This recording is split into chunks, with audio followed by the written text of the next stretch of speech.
This is the Listening Tube. Hello, and thank you for putting your ear to the Listening Tube. I'm your host, Bob Woodley. On this episode, we'll take a look at the Declaration of Independence, the death of Nostradamus, and the answer to the question, did he see it coming? And the bikini. But first, Not the headlines. there's a lot of arguing in the media and on the streets about what is causing the inflation America is experiencing over the last year or so.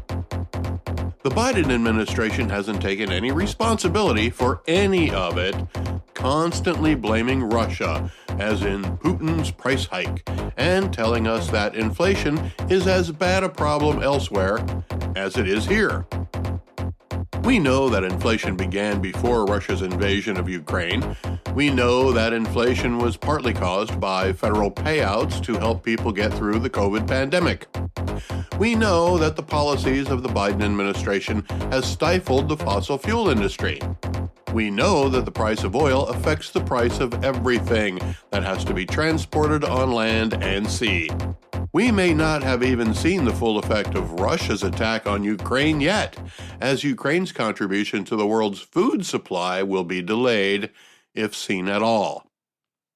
When asked what the Biden administration is doing to curb inflation, the standard answer is, the president and his staff are doing everything they can.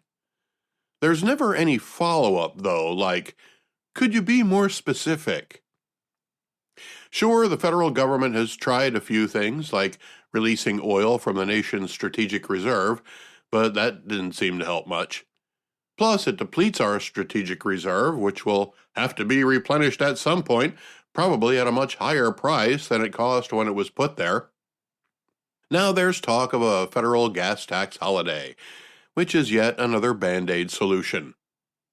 All the while, the Biden administration is blaming the gas and oil industry for price gouging and summoning oil company executives to drop their prices to alleviate some of the sufferings Americans are going through right now. There was a time when Americans wouldn't tolerate a gasoline price above $4 a gallon. Now it's gone over $5, $6, $7 depending upon where you live. That's one reason for the prices of everything to go up. The cost of energy is the driving force behind everything that's already been created. It doesn't matter what your company contributes to society. It takes energy to make it and get it to where people are willing to pay for it. That goes for electronic or virtual products as well as physical products, especially food. Food prices are taking a double hit in today's economy. Not only are the prices rising because of the cost of harvesting and transporting it, the cost of fertilizer has increased significantly. Ironically, Russia is one of the world's biggest suppliers of fertilizer. We can't buy it because of economic boycotts as a result of the war in Ukraine. You can call that a Putin price hike if you want, as the invasion predicated it, but it was our boycott that is ultimately responsible for the fertilizer shortage here in America. Farmers had to decide what to dedicate to each crop. Predicting what to grow where is always a risky business, but having to factor in additional costs for, or a smaller supply of, fertilizer makes being a farmer all the more precarious. But energy is still the common denominator. The price of energy affects the price of everything. So if the oil companies are gouging us, as the Biden administration claims, then they must be making money hand over fist, right? Well, let's take a quick look at oil companies' profits from 2010 through last year. According to Statista.com, in the very volatile energy sector, the return rate on crude oil investments has had 7 positive years and 5 negative years. Return on investment went from as high as 55% positive last year to a low of 46% negative in 2014. During the 12-year period, of which 3 out of the first 4 were positive, the industry overall only captures a positive return on investment of a little over 4%. I don't know of a single industry making as little as 4% return on investment being accused of price gouging, except the oil and gas industry. Did it ever occur to you that the oil and gas industry is the only industry that has to use its own product to deliver its product to the consumer? Yeah, it never occurred to me either until I started writing this. The energy companies, be it gasoline or home heating oil or even electricity, have to not only make enough for us to use, they also have to make extra just to get it to us. If your company makes baby carriages, they don't deliver them to the store on a giant baby carriage. But the gas company needs gas to get the gas to the gas station. That's why pipelines are such a valuable tool. With pipelines, we eliminate much of the need to transport fuel using the fuel itself. By closing pipelines, most notably the Keystone XL pipeline, you automatically increase the demand for the fuel. President Biden stopped the Keystone XL pipeline on his first day in office and now wonders why fuel prices are higher. The president's press secretary says the Keystone XL pipeline doesn't produce oil, it just transports it, so closing the pipeline had no effect on the price of gasoline. What she fails to mention is that we're paying the additional cost to transport fuel that would have been transferred by a pipeline. The administration will argue that the pipeline wouldn't even be operational yet, but the oil industry is built on expectation, not past performance. If the Biden administration is hell-bent on eliminating fossil fuels, as he promised in his campaign for president, then the industry is going to invest cautiously, and they're going to take their profit while they can, even if it is only a 4% return on investment. So if it isn't the energy sector that's making all the money, who is? Well, a website called Tipalti.com has a page that tells us how much well-known companies and different sectors of industry make by the second, minute, hour, and day. It's based on 2020 numbers from Fortune 500, but it does reveal some interesting statistics. I like interesting things, and above all else, I hope you find the listening tube to be interesting. The top 5 moneymakers among American companies are all technology and financial companies. Apple, Microsoft, and Google parent Alphabet are the top 3, all raking in more than $1,000 every second. The next 2, Bank of America and Wells Fargo, both make more than $600 every second. And the next in line is another technology company, Facebook, which pulls in $586 a second. Still no energy companies among the top 6. The first retailer on the list is Walmart, followed by AT&T and Comcast. Amazon rounds out the top 10, making $367 a second. Still no energy companies. In fact, of the 50 companies listed, not one is an energy company. If we look not at individual companies, but put them into sectors of related companies, a little more is revealed. Food and beverages is the most profitable sector, followed by technology, telecommunications, and financial companies.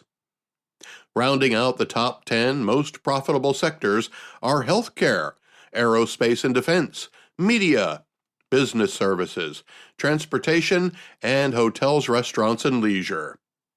Still no energy sector. In fact, the energy sector doesn't appear until 15th, just behind retailing and just ahead of apparel. So it doesn't appear that the oil companies are price gouging. If any companies are gouging the American public, it's technology companies and banks, not oil companies. The Biden administration should just admit that their policies are causing energy prices to hit historic highs and the following inflation of other products and services. Instead of telling the American public that they're doing everything they can to lower prices, they should just confess that this is exactly how they want it.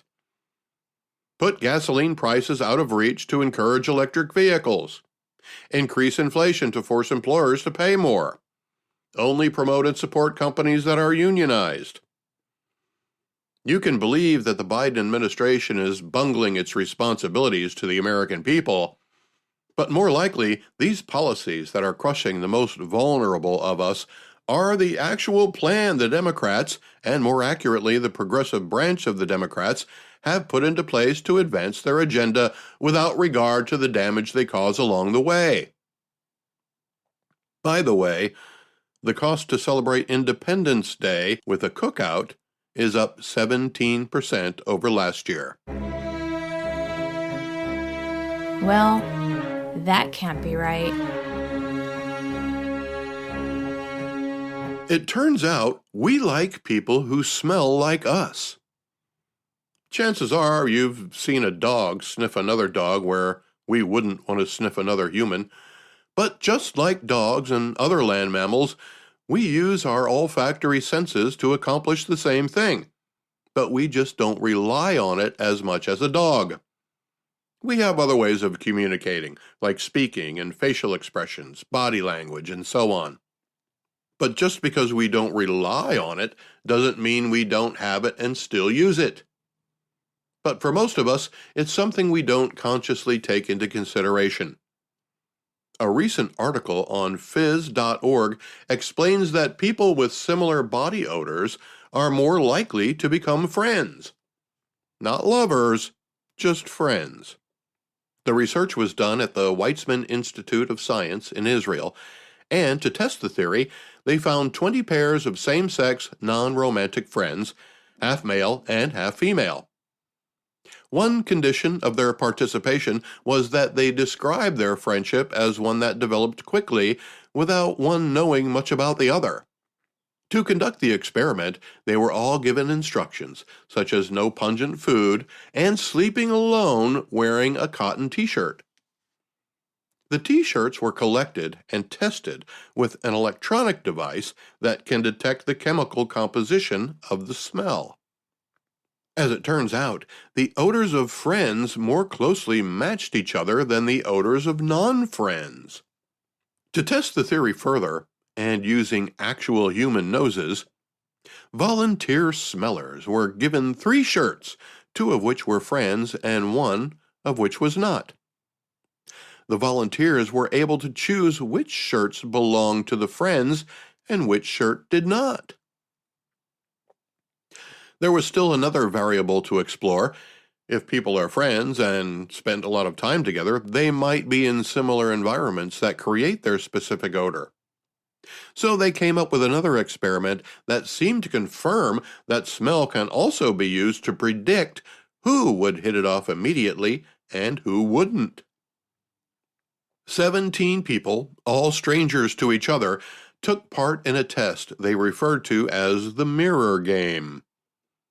They would stand about 1.5 feet away from each other and were told to mimic each other's hand movements for 2 minutes without talking to each other.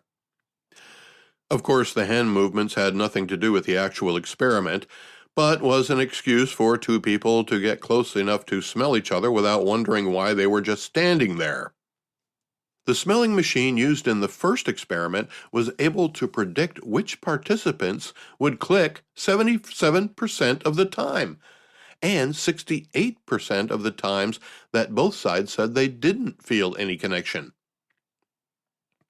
Plus, the more people smelled like each other, the more likely they were to say they liked each other, understood each other, and felt a better chemistry between them. An author of the study says they think the results imply that we may also be more like other land mammals in this respect than we typically appreciate. So before you reach for that bottle of cologne or perfume, you might want to consider the possibility that you might be deterring your next best friend from knowing you exist. But please, bathe regularly. Let's go back through the listening tube. This week in 1566, French astrologer, physician, and prophet Nostradamus dies in Ceylon. Here's a guy who lived through 2 plagues, lost a wife and 2 children to the first one, had 6 children after the second one, and lived to the ripe old age of 62. Most people know him as a prophet, having written a book of over 900 quatrains, or poems about future events. Scholars today attribute any accuracy of his predictions to be misinterpretations or mistranslations. He did, however, accurately predict his death. He told his secretary one evening that, "You will not find me alive at sunrise." He was in fact found dead the next morning. This week in 1644, William Gascoigne, introducer of the telescopic sight, is killed at 24, probably by a jealous husband. This week in 1776, 12 of the 13 original colonies of America voted to approve the Declaration of Independence. New York abstained, as the delegate hadn't yet been given the authority to approve. The United States became a nation. Almost. The 56 signatures on the Declaration of Independence surely did not happen on July 4th, as is legend. Most historians argue that the actual signing began on August 2nd, with the last signature being added as late as November. In any case, the document was dated July 4th, 1776. A few days later, the Declaration was read aloud to General Washington's troops in New York. Here's what it said. The unanimous declaration of the 13 United States of America. When, in the course of human events, it becomes necessary for one people to dissolve the political bands which have connected them with another, and to assume among the powers of the earth the separate and equal station to which the laws of nature and of nature's God entitle them, a decent respect to the opinions of mankind requires that they should declare the cause which impel them to the separation. We hold these truths to be self-evident, that all men are created equal, that they are endowed by their Creator with certain unalienable rights, that among these are life, liberty, and the pursuit of happiness, that to secure these rights, governments are instituted among men, deriving their just powers from the consent of the governed, that whenever any form of government becomes destructive of these ends, it is the right of the people to alter or to abolish it, and to institute new government, laying its foundation on such principles and organizing its powers in such form as to them shall seem most likely to affect their safety and happiness. Prudence, indeed, will dictate that governments long established should not be changed for light and transient causes. And accordingly all experience hath shown that mankind are more disposed to suffer, while evils are sufferable, than to right themselves by abolishing the forms to which they are accustomed. But when a long train of abuses and usurpations, pursuing invariably the same object, evinces a design to reduce them under absolute despotism, it is their right, it is their duty, to throw off such government and to provide new guards for their future security. This week in 1826, the second and third presidents of the United States, John Adams and Thomas Jefferson, both passed away. Both of these men were signers of the Declaration of Independence, and it was on July 4th that they passed away. As did James Monroe, the fifth president. He also died on July 4th, but it was not until 1831. And in 1850, on July 10th, Zachary Taylor, the 12th President of the United States, died during his term in the White House. He served 16 months. Vice President Millard Fillmore would become president. This week in 1891, traveler's checks are patented. If you've never heard of traveler's checks, they're a way to travel with something equivalent to cash but can't be used if lost or stolen. Plus, if you're traveling where other currencies are being used, you can lock in an exchange rate before you go. You don't hear much about them anymore, but you can still get them. When I was in the Air Force, I flew home from West Berlin for my grandmother's funeral and wanted to rent a car at the airport. There were 3 car rental companies where I landed, and the first 2 wouldn't let me rent a car without a credit card.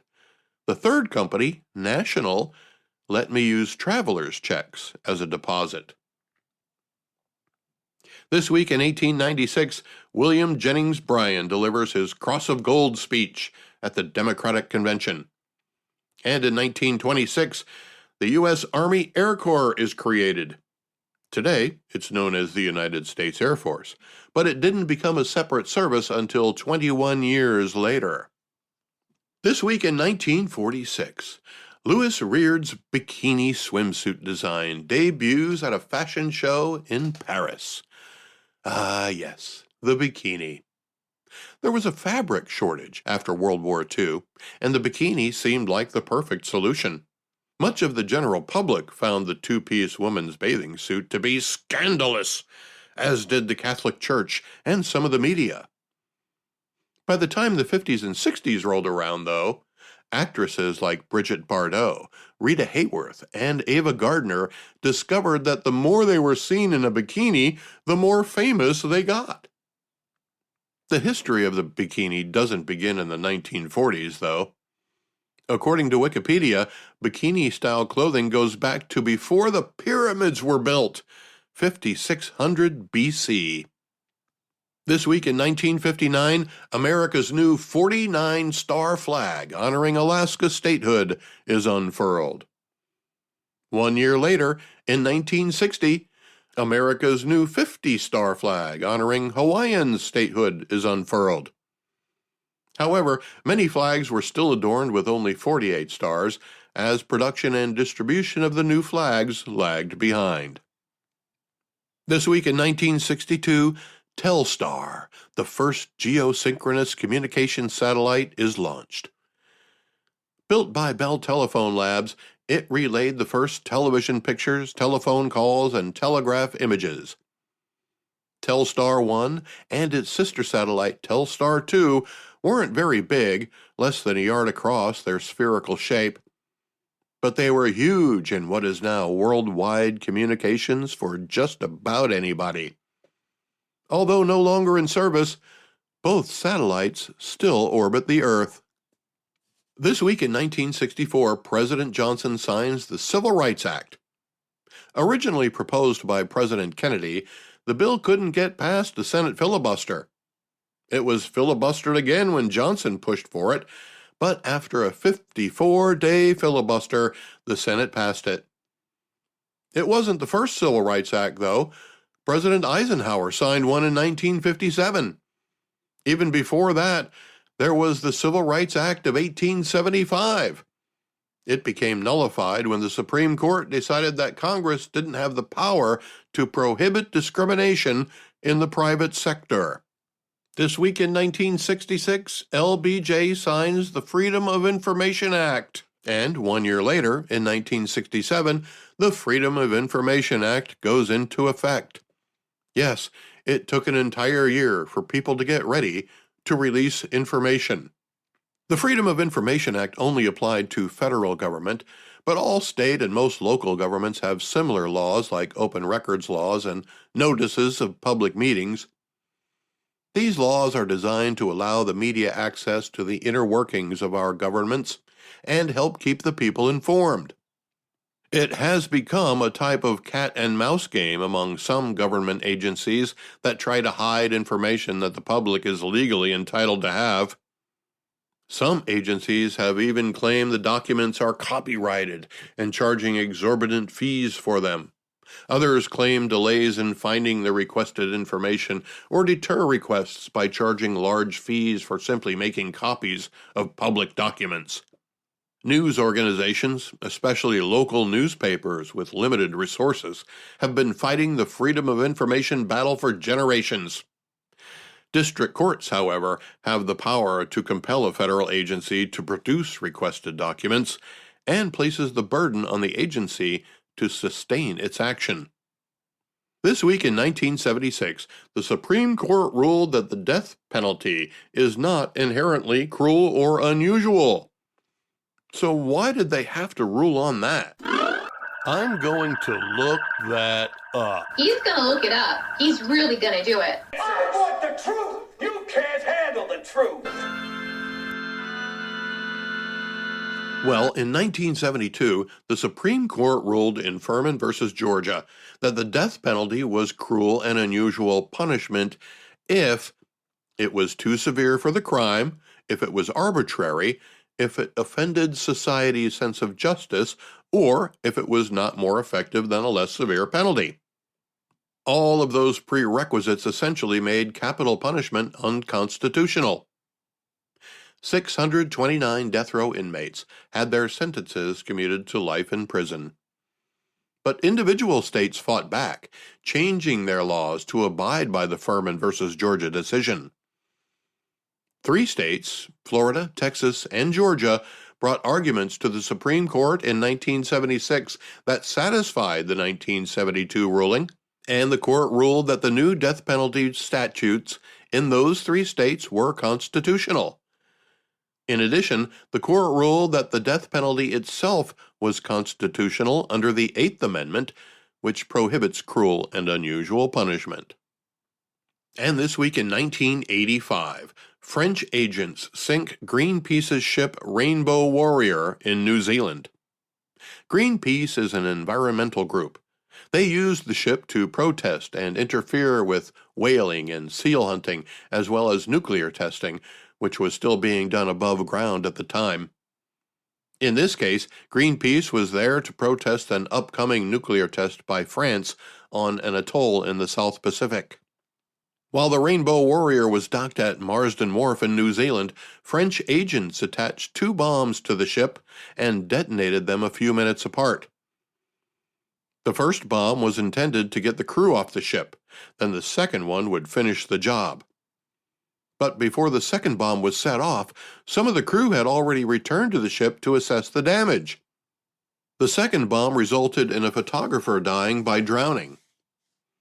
At first, the French government denied any involvement, but New Zealand investigators quickly uncovered who the culprits were. 6 agents were identified as being involved, but only 2 were arrested. The rest were aided in their escape from the area. The 2 who were caught spent less than 2 years in prison for manslaughter. France eventually owned up to their involvement and formally apologized. Contact the Listening Tube by calling 570-601-1101 or by email thelisteningtube@outlook.com. We're back. And here's some unfinished business. China edition.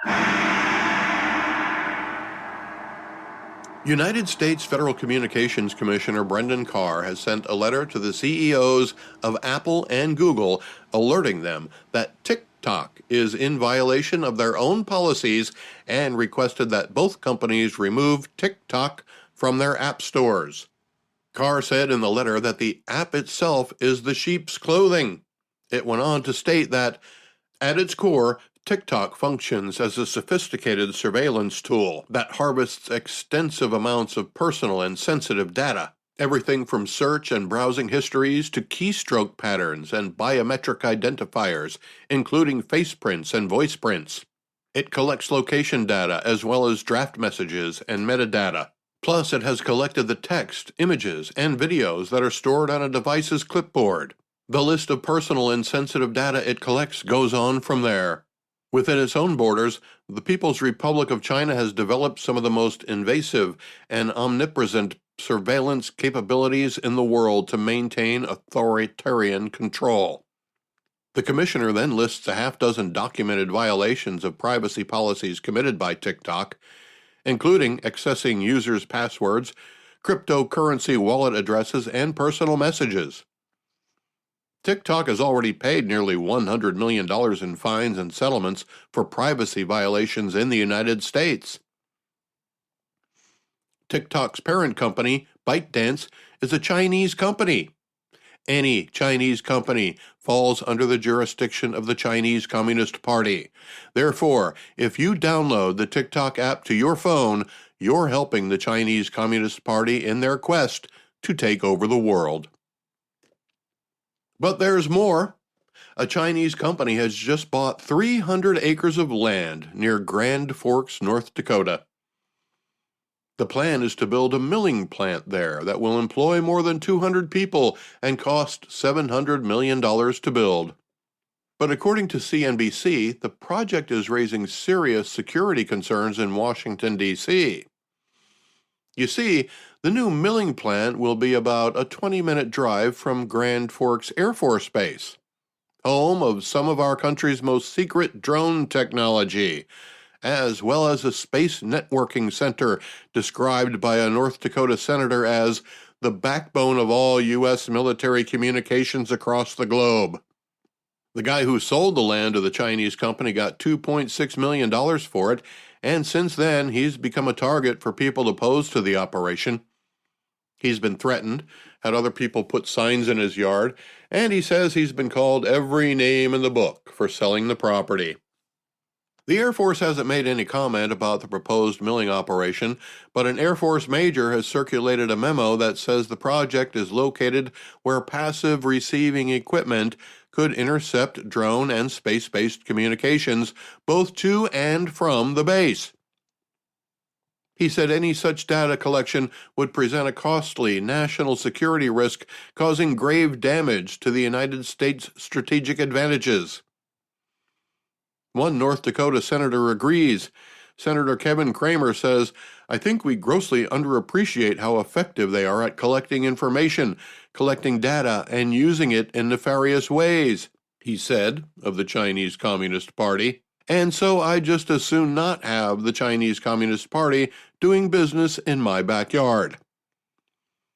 The Senate Intelligence Committee Chairman Mark Warner of Virginia said we should be seriously concerned about Chinese investments in locations close to sensitive sites, such as military bases around the U.S. Senator Marco Rubio of Florida agrees. "It is dangerous, foolish, and short-sighted to allow the Chinese Communist Party and its proxies to purchase land near U.S. military installations." He's co-sponsoring legislation that would give the Biden administration the power to stop the purchase of the land. The CNBC article says, debate over the project has roiled the small community, with emotional city council hearings, local politicians at odds with one another, and neighborhood groups gearing up to block the project. I agree with those neighborhood groups. As I've said before, any Chinese company is at the beck and call of the Chinese Communist Party, and they'll stop at nothing to gain superiority over the West. If you doubt that, just consider all of the Americans that have been poisoned by Chinese-supplied fentanyl. About 250 people die every day in America because of fentanyl. These aren't all drug addicts. Most of these people didn't even know they were taking fentanyl. A man who lost his son to one fentanyl-laced pill in 2015 told Fox News that the number of daily deaths in America from fentanyl is like a jet airliner crashing every day. If that were the case, what would we do about it? Well, we'd probably ground every jet airliner until we figured out what the problem is. In this case, we know what the problem is, but it still isn't getting fixed. Now, the news media likes to call these overdose deaths, but these people aren't overdosing. They're being poisoned. They're being poisoned by the Chinese Communist Party with the help of Mexican drug cartels. Fentanyl is coming across our southern border in such quantities that the Border Patrol can't keep up. It's being used to kill our young people. The organization Families Against Fentanyl wants the federal government to designate fentanyl as a weapon of mass destruction. They say this will empower the United States shift the focus from jailing the people who survive to what it describes as an all-of-government approach to cut off the supply chain at its source, stopping the flow of poison from getting here in the first place. The Drug Enforcement Agency says only 2 milligrams of fentanyl can be a lethal overdose.